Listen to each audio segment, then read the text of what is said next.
বিগত কয়েকদিন ধরে 40 ডিগ্রি সেলসিয়াসের ঘরে বাঁকুড়া জেলার তাপমাত্রা। দিনভর প্রচার সেরে রাতের বেলা এক ভোটারের বাড়িতে বিষ্ণুপুরের বিধায়ককে পাশে নিয়ে পান্তা ভাত খেয়ে শরীরকে ঠান্ডা করলেন সুজাতা। বিগত কয়েকদিন লালমাটির জেলা বাঁকুড়ায় তাপমাত্রা ঘোরাফেরা করছে 40 ডিগ্রি সেলসিয়াসের আশেপাশে। তপ্ত রোদেও ময়দান ছাড়ছে না বিষ্ণুপুর লোকসভা কেন্দ্রের তৃণমূল প্রার্থী সুজাতা মণ্ডল। দিনভর রোদ গরমে প্রচার করার পর রাতের বেলা বিষ্ণুপুর পৌরসভার 15 নম্বর ওয়ার্ডে এক ভোটারের বাড়িতে ভোট প্রচার করতে গিয়ে পান্তা ভাত খেলেন। সুজাতা মণ্ডলের পাশে বসে পান্তা ভাত খেলেন বিষ্ণুপুরের বিধায়ক তন্ময় ঘোষও।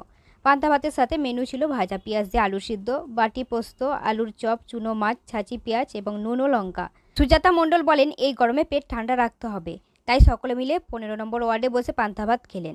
এতে করে পেট ঠান্ডা হলো আর মনও ঠান্ডা হলো। সুজাতা মণ্ডল আরও বলেন, কেউ যদি বলে 5 স্টার হোটেলের খাবার নাকি পান্তা ভাত, তিনি বেছে নেবেন পান্তা ভাতের মেনু।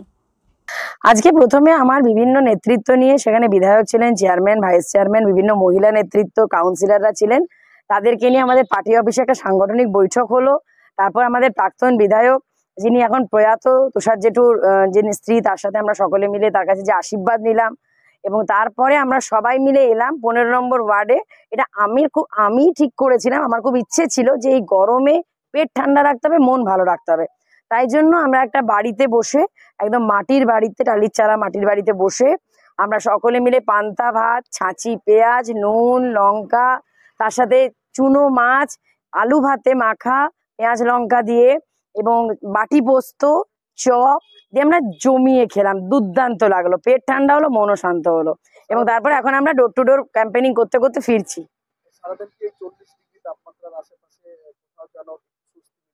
সত্যি পরম স্বস্তি, মানে বিশ্বাস করুন, আমাকে যদি এখন কেউ বলে যে 5 স্টার হোটেলের খাবার খাবে না পান্তা ভাত খাবে, আমি বলবো যে আমি পান্তা ভাত খাওয়ার জন্য সবসময় রাজি আছি। এবং তার সাথে ছাতু, এটাও ভীষণই ভালো লাগে। তো আমি নিজেই সবাইকে বলেছিলাম, সবাই দেখলাম এত উৎসাহিত, মানে আমরা প্রায় 40-50 জন বসে খেলাম।